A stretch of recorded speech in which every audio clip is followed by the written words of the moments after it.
this point, let's bring in somebody who can shed more light into the session yesterday, the historic session yesterday. We are honored to have Deputy Minority Leader Senator Risa Hontiveros join us this afternoon. Senator Risa, thank you for making time for us. Good afternoon, ma'am. Thank you for inviting me. Hi, Good Senator. afternoon. Hi, Miss Amy, Sir Ed, and Miss Regina, at ng ating mga tagapanood. Okay, Senator Risa, let's get right into it. There's so much to talk about. The first thing I want to say is technically the vote should not have come as a surprise. Even in the days leading up to it, you have Senator Jinggoy talking about 19 or 20 senators who want to abide by the Supreme Court decision. And true enough, that came to pass. 19 senators voted Medyo for malinaw it. yung hatian eh. So parang, oo, sakto yung numbers niya. But clearly, you're, of course, disappointed. What was the biggest issue for you?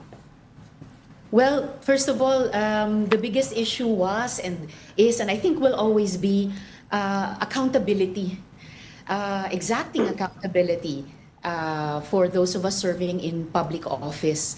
So ang nakasalalay dito, hindi lang yung exclusive right under the Constitution ng Senado na duminig at magdesisyon sa impeachment complaint. Hindi rin lang yung exclusive right ng House mag-initiate ng impeachment complaint. Higit sa lahat, yung karapatan ng ating mga kababayan malaman ano ba yung mga ebidensya at saka testigo sa bawat articles of impeachment sa isang impeachment official. And may I also add na lahat naman kami, all 24, gusto namin at sinabi namin, nirerespeto namin ang Korte Suprema at hindi yun magbabago. It's just that the 5 of us who voted to table the motion to dismiss, tingin namin ito yung proper na action. May mga motions for reconsideration na pending pa sa Korte Suprema. In fact, they gave the Vice President 10 days within which to reply to the MR. So kumbaga, hindi pa final yung ruling ng Korte Suprema. At sabi nga ni Minority Leader Senator Tito Soto, bakit kayo nagmamadali? Ma'am, kasi there were several of your colleagues who made several points that more or less hew along the same lines. I wonder what you think of these. For example, kasi right now you're talking about accountability being the biggest issue, accountability of public officials. On the other hand, for example, you had Senator Amy Marcos saying, wag pakialaman ang pinili ng taong bayan, yung binoto ng so many millions, I suppose. Also, you had another colleague yesterday na sabi, talunin na lang sa 2028. And then another colleague who said mas importante pag-usapan at wag na itong nakadivide sa ating lahat. How do you square those calls with what you're calling for in terms of accountability for those in public office? Napaka-importante talaga yung nakasalalay dito. At yung mga importanteng yon precisely naka-embed dun mismo sa articles of impeachment. Dahil ina-allege na may mga hindi pagtupad sa tungkulin sa usapin ng pag-account sa public funds, sa usapin ng pagsunod sa Code of Conduct of Public Officials and Employees, kaugnay ng mga usapin ng karapatang pantao. So, mga napaka-importante din na nasa puso at kaluluwa ng mga articles of impeachment at na hinihintay nga, hindi lang ng mga senator judges, pero ng ating mga kababayan, malaman ano ba talaga yung mga ebidensya at witnesses dyan para makabuo rin sila ng opinion kung dapat nga bang pagkatiwalaan pa, dapat bang i-convict or dapat bang i-acquit. And I always will go back to that matter of accountability. It goes beyond electoral matters. Hindi naman china-challenge ng impeachment complaint na nahalal ba siya o hindi. Hindi. May mga seryosong alegasyon na sa kasalukuyang posisyon ay hindi tumupad o kaya ay lumabag. At yun po yung kaya ganun ka-importanting proseso ang impeachment. In a way, it can be considered ang pinakamataas na paraan na maningil ng accountability ang ating mamamayan sa pinakamatataas nating mga opisyal. In the meantime, Senator, naka-archive siya ngayon. Dalawa lang question ko na tinatanong ng taong bayan, ano daw ba exactly ibig sabihin ng archive, nalibing na daw ba yan, o pwede pa ba siyang ma-revive because this is what Jesus Escudero is saying. Pwede naman niyang i-revive depende sa voting ng Supreme Court. At Imo-motion pangalawa nga, yun ang Supreme Court, mukhang yung mga kasama ninyo sa Senado, they are so confident na hindi ma-reverse. Ano ang sentimento ninyo about the Supreme Court at this point? Ang sentimiento ko po ay, at hindi ito ay pag-asa na walang pinagbabatayan. Ang sentimiento ko ay, dahil dati, na-reverse na ng Supreme Court ang sarili niya. Kahit pa sa mga unanimous rulings, tulad nitong kanilang ruling dito sa impeachment complaint. So, malay ba natin, 50-50 man lang ang posibilidad, dahil nangyari na dati, na maulit ng Korte Suprema i-reverse ang sarili niya. Definitely, hindi pa patay yung impeachment complaint na iyan, naka-archive, ibig sabihin parang sa library, kung naalala pa ng ating manonood, kumbaga naka-file away dun sa archives. Pero extra effort para lang hukayin yan at ilabas sa archives. Dahil hindi simpleng tulad nung kung nilay on the table na lang, tulad ng motion ni Minority Leader Soto, na kung laid on the table lang, oras na kung mag-reverse ang Korte Suprema, pwedeng ituloy na kaagad yung na-freeze muna o na-lay on the table muna na impeachment trial. Dito, para i-unarchive ang isang bagay na in-archive, pagdedebatihan ulit yan at kailangan makasecure ng majority vote ulit. So napakahirap gawin, mataas na hurdle na lalagpasan. Pero ma'am, at the same time, we chatted with the former Justice Ascuna. He was also looking at it from a different point of view. Sabi niya, baka better na ng archive kasi if you archive, at least hindi siya yung... Kasi kung Outright nasa dismissal. kasi kung if it's on the table lang, pwedeng bukas i-dismiss na yan. Or kamakalawa. Unlike an archive, you know that it's there and until there's a decision by the Supreme Court, it will just be there. Of course, that's his point of view. I understand he was also there yesterday sa inyong sa gallery. I agree with the former Justice Azcuna. Definitely, mas okay na yung archive. We could live with that rather than it having been outright dismissed. Kaya lang nga napakahirap, napakataas ng hurdle na kailangang lampasan. And kung na-carry yung motion ni Minority Leader Soto na i-lay on the table, hindi rin naman agad-agad o madaling ma-dismiss outright yan. Dahil ang formulation po ng motion ni Minority Leader Soto ay lay on the table until the Supreme Court shall have ruled on the motions for reconsideration. So, iintayin pa rin yung moment na yon na magdesisyon ang Korte Suprema sa mga MR bago in fact, yung laying on the table ay yung motion to dismiss. So, kung inintay lang sana, kung hindi nagmadali, kung inintay yung desisyon ng Korte Suprema sa MR, babalik ulit dun sa moment na i-consider, i-debate, pagbotohan yung motion to dismiss. Speaking of former Justice Azcuna, Senator, what did you make of SP Chi's ranting against the ex-justices in his not privileged speech, but when he was explaining his vote, he named Justices Carpio Morales, Antonio Carpio, Adolf Azcuna, Renato Puno, Artemio Panganiban. He says they're the very same ones na back in 2003 voted in favor of CJ Davide using the same one-year bar rule, and now bumaliktad daw sila. And he's pointed out that sabi niya they've changed their positions. Ang pinakaiba lang is na iba yung pangalan ng nasasakta. So the implication is very clear. He's trying to say that this is all political persecution because there are people who don't like Sara Duterte. What were you thinking during this time? I was thinking na this is deeper, this is higher than mere partisan politics. Accountability pa rin pala. At unfair, sabihan yung mga dating justices o chief justices na sa kanila usapin lang ito ng kung sino ang impeachable official at bar. nag-iba yung mga konteksto, and definitely siguro sa mga nauna nilang mga desisyon o posisyon sa mga naunang impeachment complaints, yung mga complaint na iyan, or rather yung pagpuposisyon sa mga complaint na iyan, ay batay sa facts of the cases or facts of the complaints.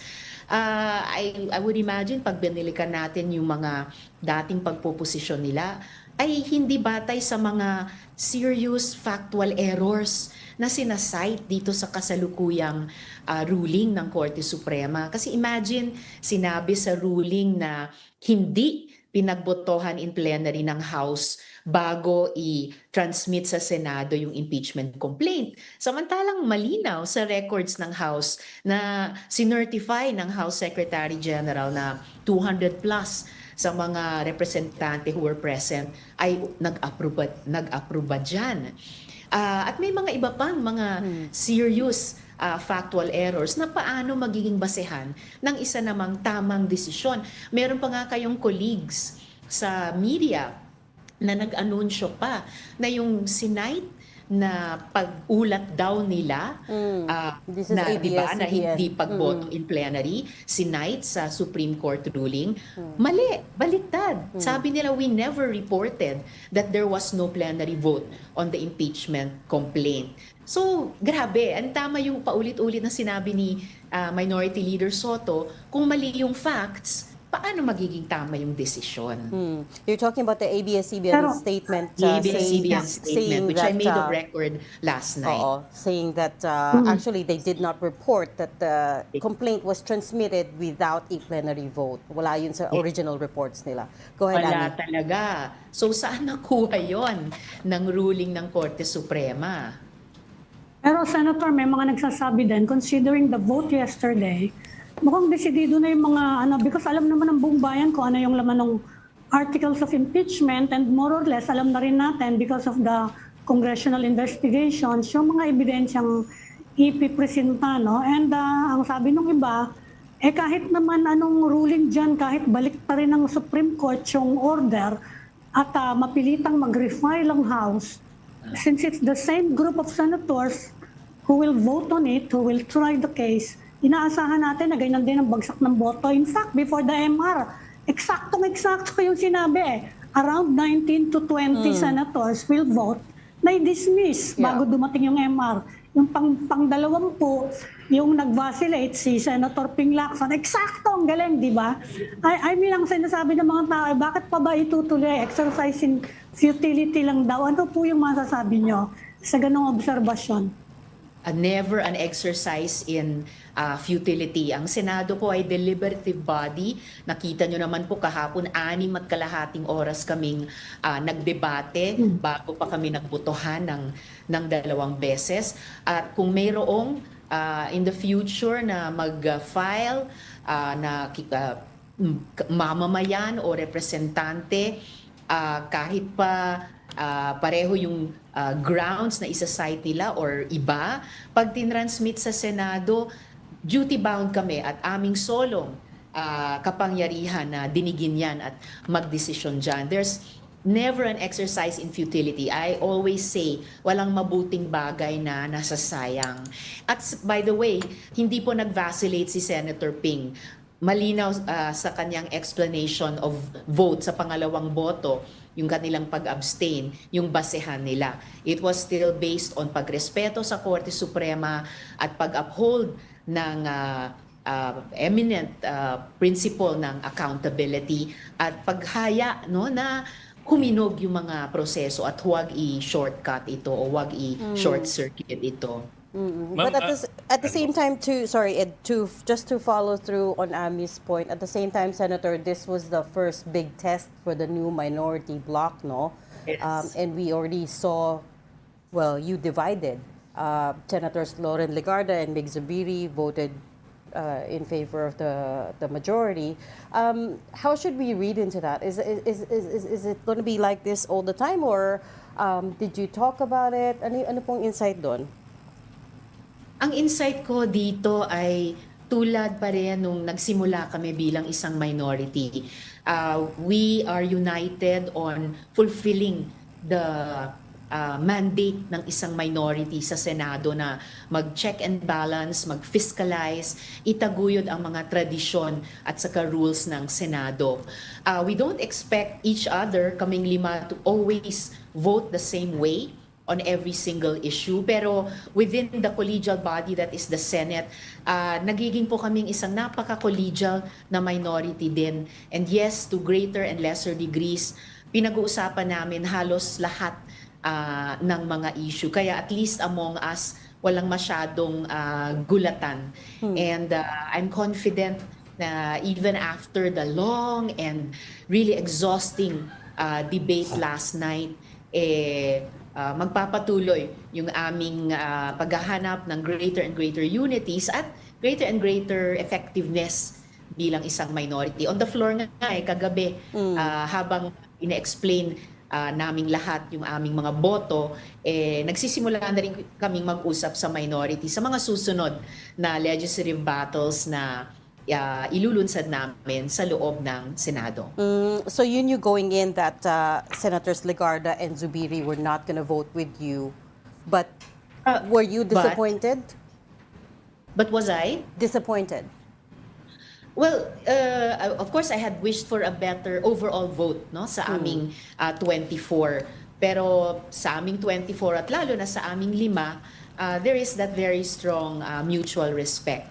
So, moving forward, we'll always start fresh sa bawat debate, sa bawat importanteng issue and seek the broadest possible unity among us 5. Ma'am, I understand what you're trying to say. Na just because the fight is going to be hard doesn't mean that you're not going to fight at all. On the other hand, in the future, whether it's the immediate future or the medium-term future, how do you intend to change the voting? Kasi ngayon, linyado na eh. I mean, it's pretty clear right now. Sabi nga ni Ami, it's pretty clear right now. You have at least 19 people who are going to stand there or sit there and resist. And you can expect that number to more or less stay along those lines or around that range throughout. Whether it's to raise from the dead yung nasa archive or whether to convict or to acquit in the future. So that's going to be it's a huge number. How do you intend to go about? Big mountain to climb. It's an up. Well, aside from what I mentioned earlier na deliberative body kami, I think just as umaasa pa rin ako na tulad nung dati na ni-reverse nila ang sarili nila na pwedeng i-reverse ng Supreme Court ang ruling nila dito sa impeachment complaint. All the more dapat may tiwala ako na posibleng makakumbinse pa ng mga dagdag na kasama dito sa Senado. In fact, going into the plenary debate yesterday, meron akong best number possible of from 9 to even 13, yung ganyang range, no?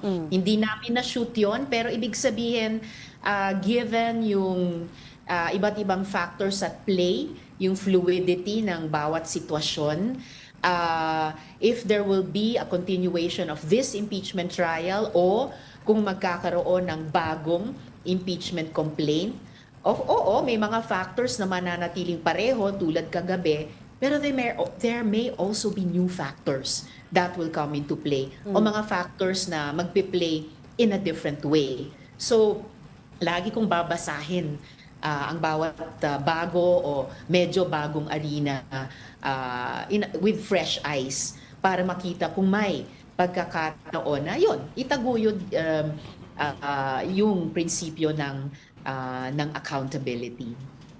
Senator, you think public opinion helps? Kasi marami alam niyo naman dito, kanya-kanya tayong opinion eh. Lahat ang iingay, Does it help? Nai-influensyan ba yung mga senador? I think kahit kami mga senador ay tulad ninong tao ay hindi manhid sa pakiramdam at sa tingin ng mamamayan.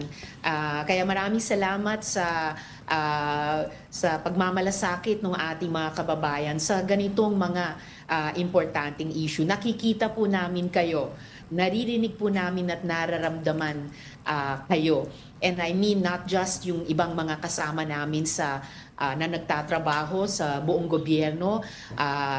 I mean especially yung mas maraming mga kababayan natin na nasa civil society at pati yung mga kababayan natin sa private sector, dahil lahat ay nag-oobserba sa ganitong mga importanteng kaganapan na may kinalaman sa accountability at saka sa good governance. So definitely please keep observing yung mga kaganapang ito sa Senado, and wag po kayong tumigil alam at iparamdam po sa amin ang inyong mga opinion dito.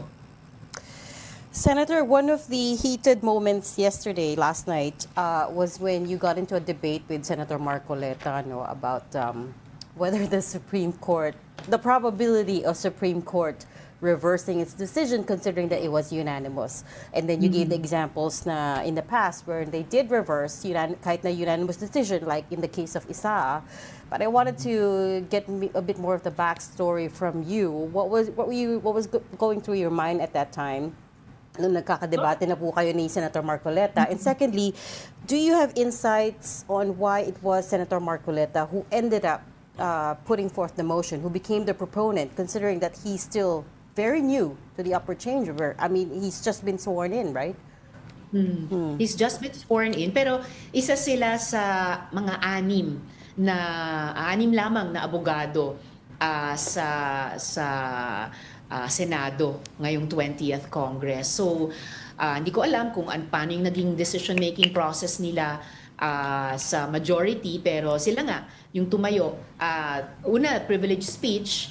Pero katulad nung nangyari nung nakaraang Hunyo, privilege speech muna o manifestation, and then sa huli ang closing, ang clincher ay yung motion nga ulit para i-dismiss. Kaya tumayo din kaagad si Minority Leader Soto para mag-interpellate at i-amend yung motion na yan, na i-lay on the table yung motion to dismiss. I guess dalawang bagay yung tumatakbo sa isip ko habang nagsasalita yung gentleman from Tarlac.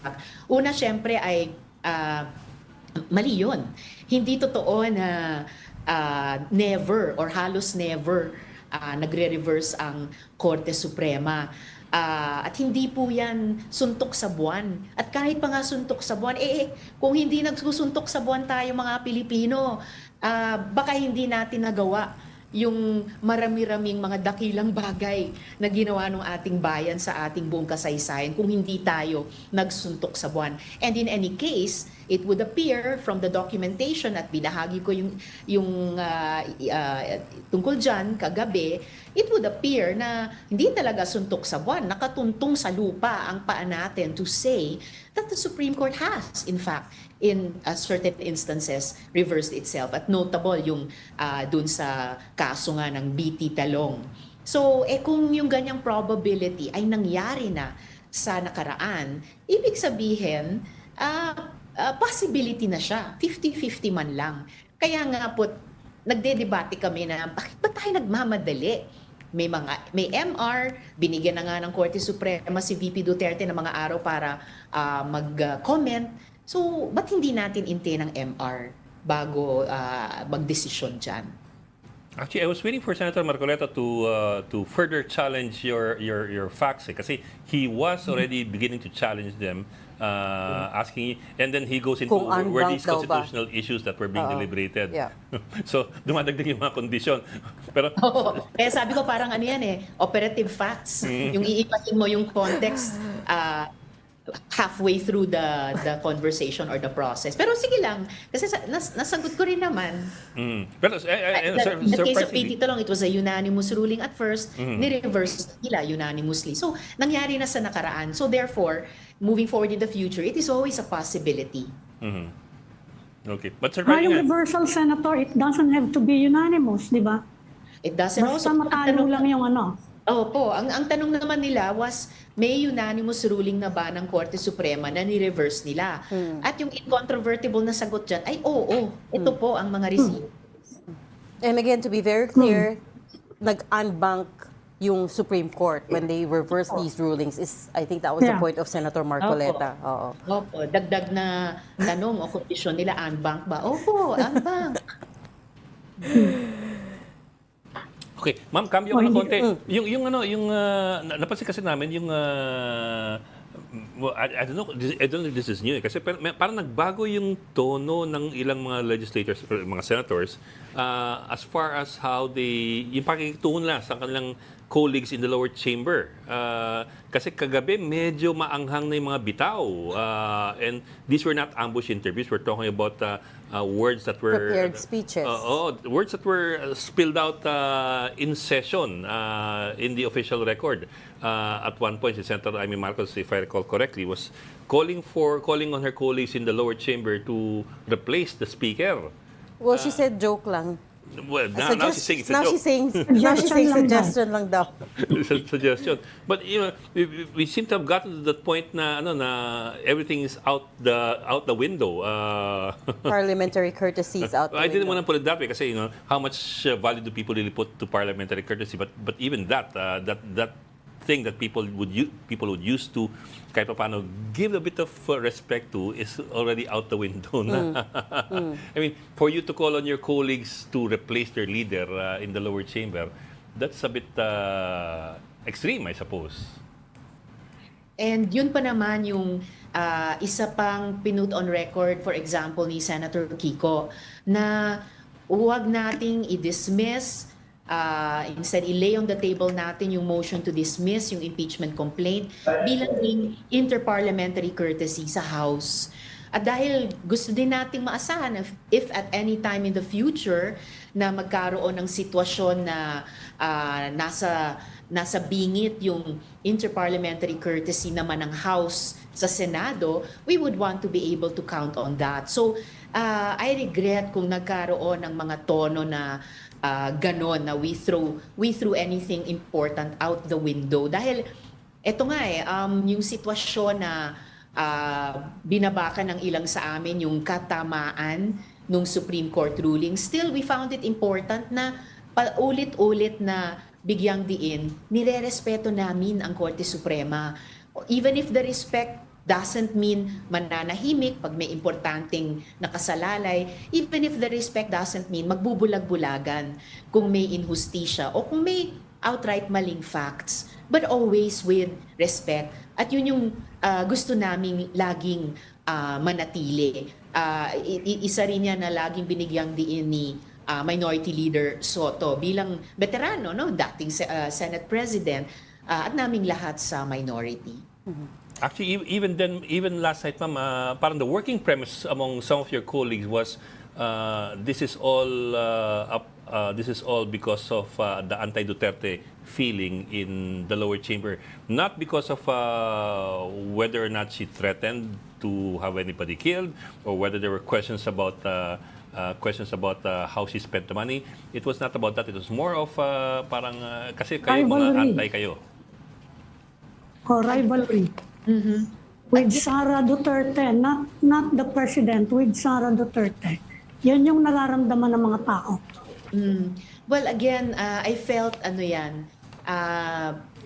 short-changed na pananaw yon sa what was at stake at kung anong ipinaglalaban sa Senate floor. Hindi po yan personalan I would believe na bawat isa sa amin sa Senado motivated by something higher than that. And speaking only for myself at dun sa narinig kong mga explanations of vote, for example, ng mga kasama kong bumoto ng yes dun sa motion to table, the motion to dismiss, higit pa sa kahit sinong individual, yung prinsipyo talaga ng accountability. Kasi kung itinuloy yung impeachment trial, due process yun sa parehong sides.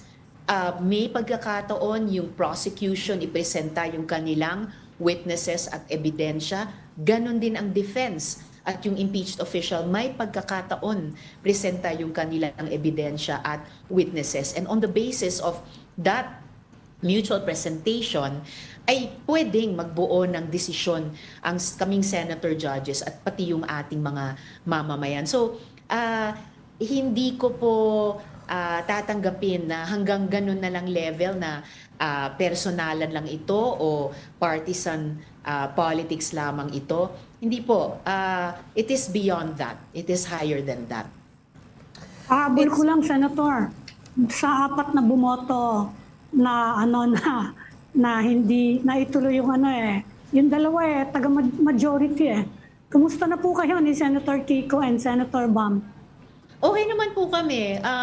This is one clear example of voting together, working together on an important issue. And hindi lang po kami 4, 5 po ang bumoto laban, or rather 5 po kaming bumoto para sa motion to lay on the table. Opo. Following on those lines, Senator, I wonder if I could ask you about the other political issues. We were debating this the other time. Sino po ba talaga ang opposition now? Because it's... Yan na nga yung tanong ng mga tao ngayon. Not just in the Senate, not just in the Senate, but... the opposition per se.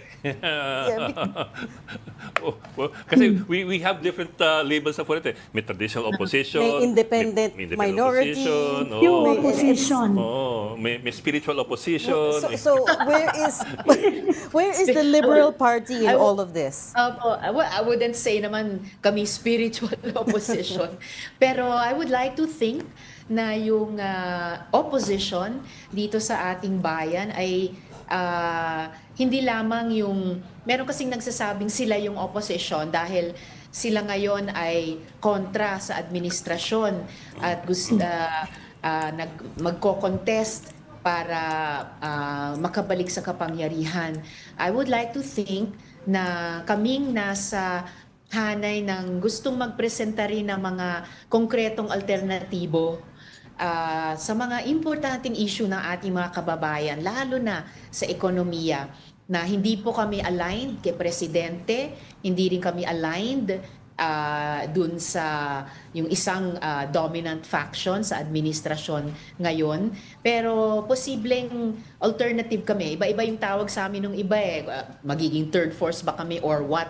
Basta yung tinuturing kong oposisyon at just by the way, itong mga 9 na buwan pagkatapos ng eleksyon ay pangarap ko talaga na pag-isahin at magkaisa po kami para sama-sama or at least parallel na mag-organisa, mag-educate, kumilos, lalong-lalo na sa mga economic issues na pinaka nagdadala ng dusa sa ating mga kababayan.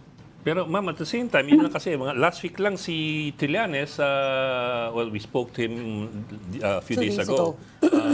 And he was alleging na si Lenny and si Bam told him daw in person that they would oppose any move to, they would have opposed any move to surrender Duterte to the ICC.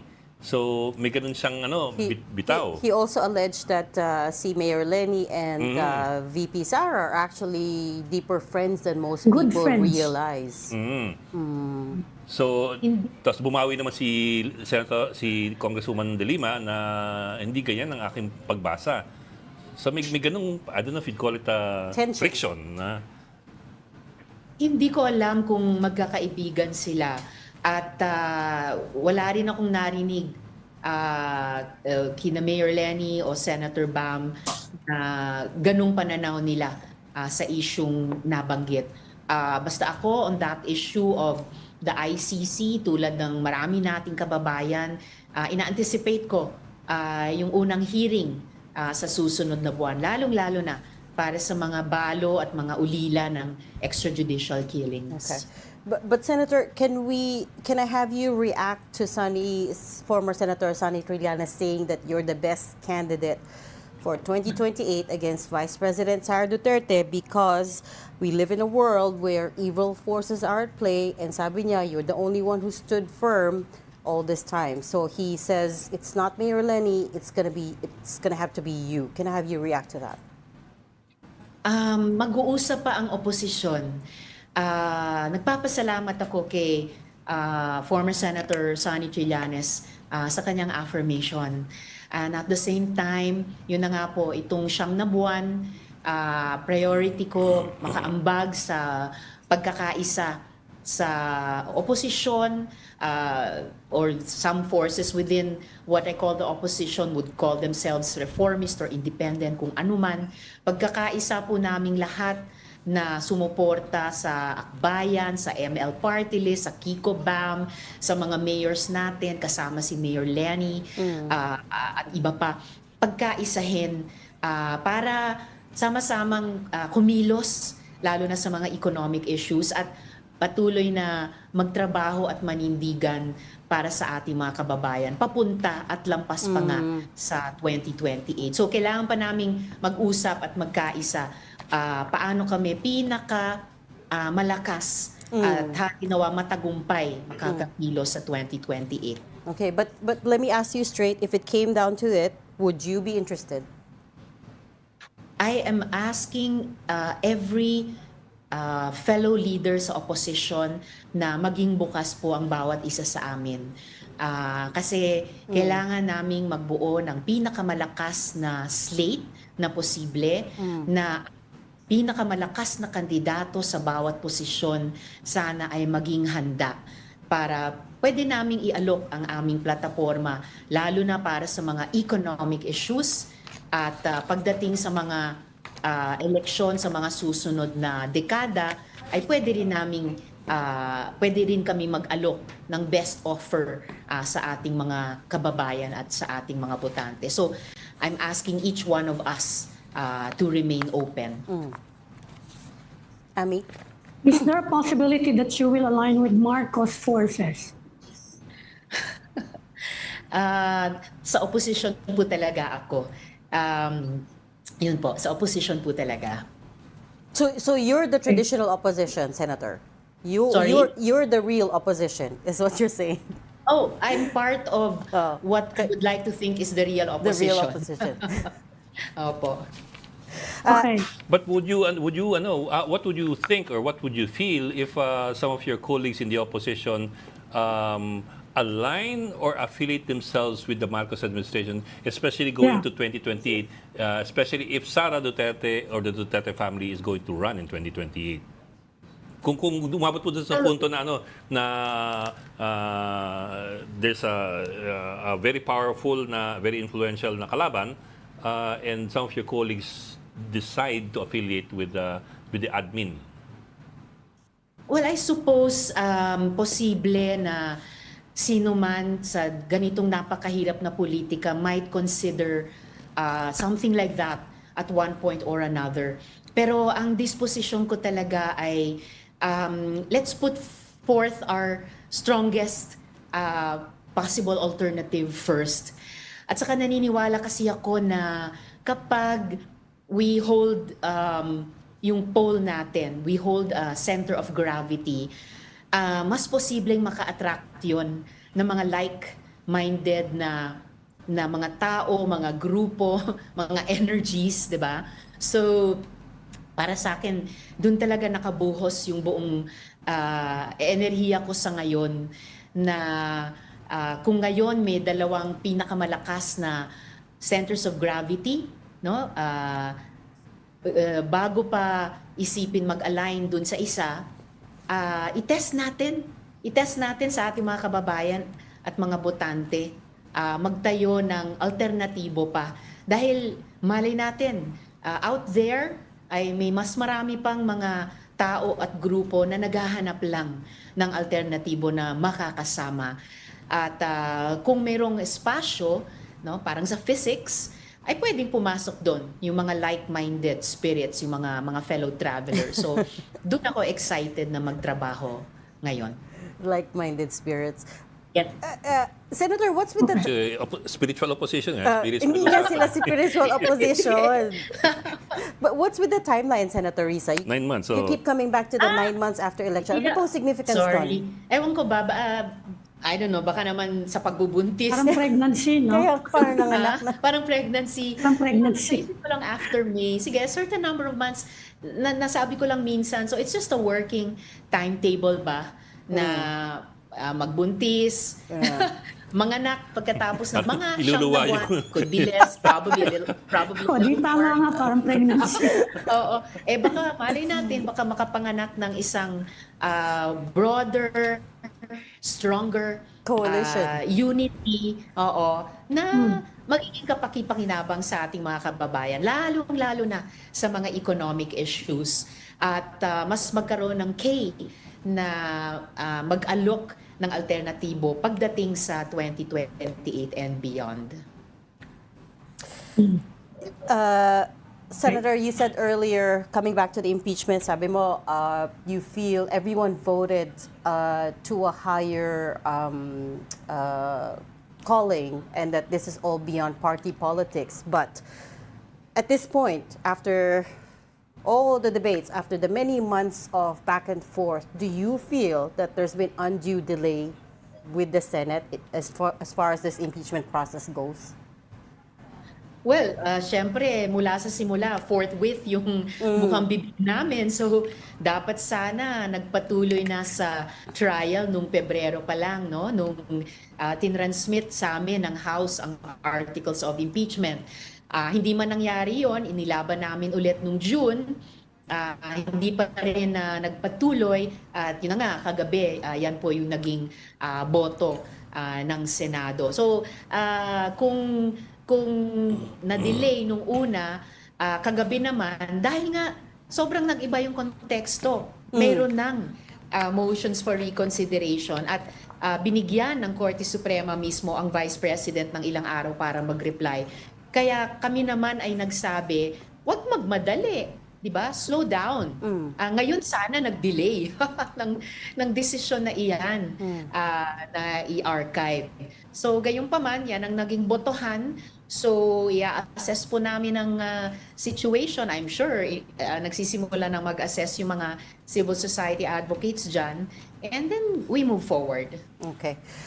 Sorry, Senator, we're being told to wrap up, but if I can just squeeze one last question in, ibang topic na po, this is about GSIS. You are the ones who revealed that it spent 1 billion pesos in investing in online gambling through DigiPlus shares. Nag-reply na po ang GSIS. It said that the fund remains strong, secure, and actuarially sound. It also said that the investment was legal, above board, was transacted through the Philippine Stock Exchange. It was transparent. But what do you want to do with this case? Do you want to call an investigation? Ano pong end dito? Well, ang end or ang continuation dito ay indeed magkakaroon ng investigasyon sa Senado. At salamat sa chair ng komite kung agad nilang itatakda ito. Kasi talagang retirement money ng 2.7 million government workers ang nakasalalay dito. I'm glad sumagot na ang GSIS dahil my beef is really with them. More than with the companies, it's with GSIS. Kasi companies transact business as long as they do it according to the law, walang problema. Pero what is a government pension institution doing investing in gambling? And not just investing, pero sabi nila above board, even with the SEC, hindi pa nga registered po yung mga stocks na yan sa SEC when the transaction was made. COA, Commission on Audit, ay earlier pinasinungalingan na yung sinabi ng GSIS ngayon na actuarially sound dahil maapektuhan ang actuarial life ng GSIS dahil sa investment na ito at least 3 pang mga katulad. Okay, well, we have lost Senator Rizza's line just as well. I think that was the end of the interview. And that's all the time we have for today. I don't know if she's going to get to watch this, but thank you so much for talking to us at length today, Senator Rizza Ontiveros, Deputy Minority Leader